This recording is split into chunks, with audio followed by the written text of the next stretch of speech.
Fala galera, como é que vocês estão? Espero que estejam bem, sejam bem-vindos a mais um vídeo do nosso canal. Como vocês sabem, ou talvez não saibam, eu sou Ítalo Marques e esse é o Noir no Ar.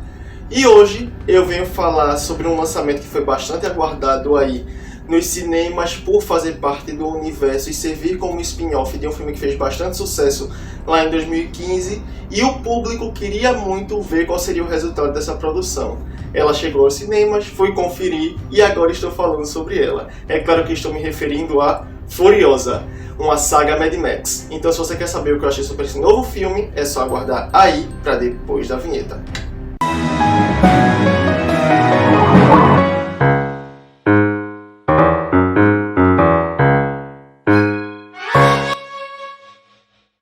Bom, antes da gente começar, vocês sabem que eu tenho que vir aqui e pedir para vocês darem like no vídeo, se inscreverem no canal, ativar o sininho para não perder nenhuma das próximas notificações aqui do Noir, comentar, compartilhar, façam a parte de vocês daí, que a gente faz a parte da gente daqui, para entregar conteúdo para vocês. Não vai custar nada para vocês, vai ajudar bastante a gente, desde já a gente agradece demais.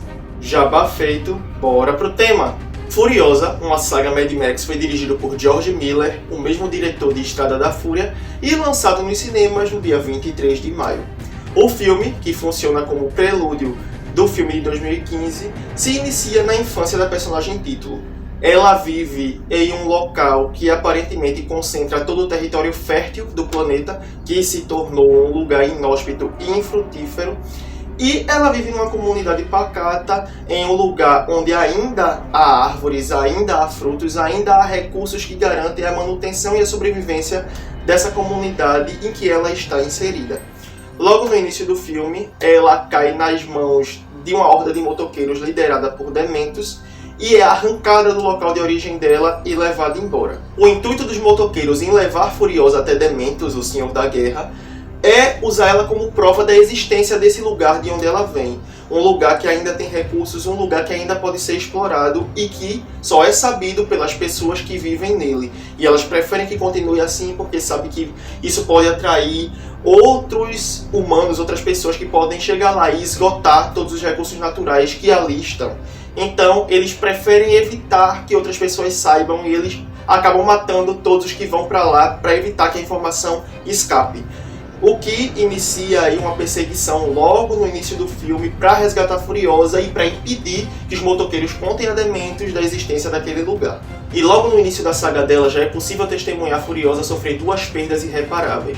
A primeira é a da liberdade, a segunda é de outra coisa que eu não vou contar porque seria spoiler. E sim, eu me refiro à liberdade como uma perda irreparável nesse sentido aqui, porque ainda que Furiosa consiga de fato se libertar de tudo que ela está aprendendo nesse filme aqui, ela sempre estará presa a algo que nunca vai permitir a ela ser do jeito que ela era antes de tudo o que ela passa aqui nesse filme acontecer. E isso talvez seja a parte mais triste do filme. A partir daí, Furiosa vai passar pelas mãos do Dementos e depois pelas mãos do Immortan Joe lá na Cidadela, que a gente já conhece. E a gente vai acompanhar o crescimento da personagem, ela passando por várias fases da vida ali, desde a infância até a fase adulta, em que ela vai se ver em meio a um confronto ali, que vai se formar através da disputa de território e de dominação ali do local, tanto por Immortan Joe quanto por Dementos, envolvendo as três fortalezas do deserto, que são a Cidadela, a Vila Gasolina e a Fazenda da Bala. E ela vai travar a própria batalha ali, junto com o pretoriano Jack, que vem a ser o principal aliado dela nesse filme aqui, mas uma batalha que consiste em vingança e em voltar ao lar dela, que é o principal objetivo da personagem na história desse filme. Eu gosto muito de Mad Max Estrada da Fúria. Aquele filme pra mim é um espetáculo visual, tudo nele é muito bem feito, tudo nele é muito bonito. Mas a composição do roteiro me parece muito simplória para um filme que é tão aclamado, e isso é um ponto nele que me incomoda bastante. Eu sei que tem muita gente aí que consegue ver além desse roteiro, que consegue ver potencial nele, algo que talvez eu não tenha visto, ou que de fato seja questão de opinião, e eu respeito a opinião de quem pensa diferente de mim, mas no meu crivo, ao meu ver, eu acho que o roteiro do filme poderia ser um pouquinho mais ambicioso para se equiparar ao visual dele, ao quão visual dele é ambicioso. No entanto, aqui em Furiosa, o diretor apresenta uma produção de visual igualmente deslumbrante, de sequências igualmente ferozes, de imagens igualmente bonitas e com uma história que tem mais elementos do que eu consegui ver em Estrada da Fúria. Então eu poderia dizer que Furiosa me agradou mais do que Mad Max Estrada da Fúria. E eu sei que isso é uma opinião impopular, mas eu tô falando da minha sensação, da minha experiência com o filme. Então, pelo menos ao meu ver, esse novo filme tem mais pontos a agregar no roteiro dele do que o filme anterior. Ou o seguinte, se a gente for seguir na ordem cronológica. Enquanto Mad Max Estrada da Fúria apresenta os personagens e diz: olha, esses daqui são os bons, esses daqui são os maus. Essa é a motivação do bem, essa é a motivação do mal. E deixa eles se confrontarem até a história se concluir. Aqui, o roteiro toma o tempo necessário para introduzir a personagem, apresentar as motivações dela, as características dela, as angústias dela, e aí trazer ali uma história mais humana e mais complexa. Porque Furiosa é uma personagem complexa e a gente vê muito isso dentro do filme aqui, porque é um estudo da personagem, de como ela é quando se inicia o filme e de como ela termina esse filme aqui. E a gente vê o arco claramente se formando ali no decorrer de toda a história que se desenvolve ao longo dessa produção. Eu fico admirado com a forma como George Miller consegue retratar uma realidade tão grotesca quanto essa do universo Mad Max com imagens tão bonitas. Sim, porque o mundo em que a história se passa e os habitantes daquele universo não são bonitos. Mas, ainda assim, cada quadro apresentado pelo diretor é como uma obra-prima que se pinta em sequência da outra. É incrível como ele consegue fazer isso aqui em um universo tão feio como o que é apresentado na história de Mad Max. Sem falar na movimentação de câmeras do diretor, que mantém o filme em um ritmo frenético desde o seu minuto inicial e pelos 147 minutos seguintes pelos quais a história se estende.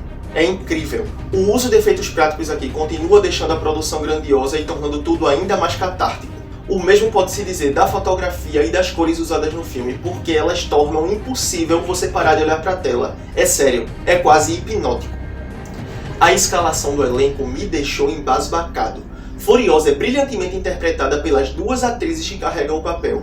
A Laila Brown e Anya Taylor-Joy compõem uma personagem que é sisuda, mas ao mesmo tempo muito expressiva e dona de um controle emocional e físico descomunais. Chris Hemsworth vem para adicionar outro destaque ao filme aqui. A interpretação dele como Dementus é de roubar a cena, assim como ele parece ter roubado o nariz do Luciano Huck para usar no personagem. Loucura, loucura, loucura! E ele funciona muito bem como alívio cômico. É uma adição feroz a esse elenco. Inclusive, nós temos a Elsa Pataky, a esposa do Chris Hemsworth, fazendo uma participação bem breve no filme também. E os meus elogios se estendem também ao restante do elenco, ao pessoal que faz ali os filhos do Immortan Joe, que também servem de alívio cômico em alguns pontos do filme e funciona muito bem, porque eles conseguem contrastar aquela aparência ameaçadora que eles têm com temperamento e com algumas atitudes deles que são muito engraçadas. Eles ficam implicando uns com os outros naquela dinâmica de irmãos ali o tempo todo, e isso traz ao filme alguns momentos de respiro em meio a uma história que é pesada, que são muito bem-vindos. Então foi uma mescla que funcionou muito bem no decorrer da história.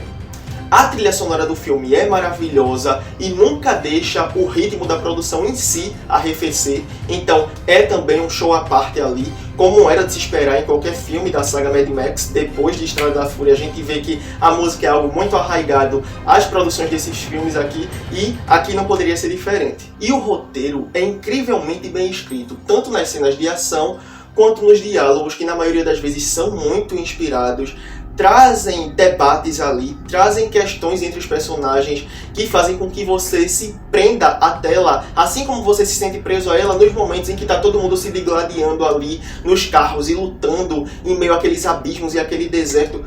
O filme mantém a sua atenção independente do que ele esteja passando na tela, porque a qualidade se mantém a mesma durante toda a duração da história. Com destaque para a última cena de diálogo entre Furiosa e Dementus ali, que é uma cena que é poderosa, é forte e ao mesmo tempo muito vulnerável e triste, porque ela carrega todo o peso dramático da história e se consolida nessa cena aqui. E a forma de encerrar o filme é devastadora, mas eu não conseguiria pensar numa maneira mais perfeita de fazer isso. Ou seja, Furiosa é sim mais uma grande produção cinematográfica, vale muito a pena conferir. Se você puder ir ver no cinema, vá ver no cinema, porque você não vai se arrepender, porque o visual do filme é algo digno de ser visto na maior tela possível. Então vai lá, dá a chance. Se você gostou de Mad Max, você também vai gostar de Furiosa. É um filme que funciona como um road movie, mas a alma dele não se limita à estrada que os personagens precisam seguir. Então é isso, essa foi minha opinião sobre Furiosa, uma saga Mad Max. Eu espero que vocês tenham gostado. Se vocês gostaram, não esqueçam de dar like no vídeo, se inscrever no canal, ativar o sininho para não perder nenhuma das próximas notificações aqui do Noah.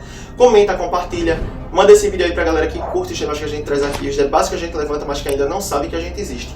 Chama essa pessoa para fazer parte do grupo também. Não pede para ela se inscrever não, deixa ela vir, ter a própria experiência e aí ela decide se inscreve ou não. Não vai custar nada para vocês, vai ajudar bastante a gente e desde já a gente agradece demais. Se você é novato, vai ter mais vídeos linkados aqui no card para você conhecer mais sobre o nosso trabalho aqui no Noah. Se você é veterano, te agradeço por ter visto esse vídeo até aqui. Eu aguardo todos vocês na próxima, sendo novatos ou veteranos. E até lá, tchau!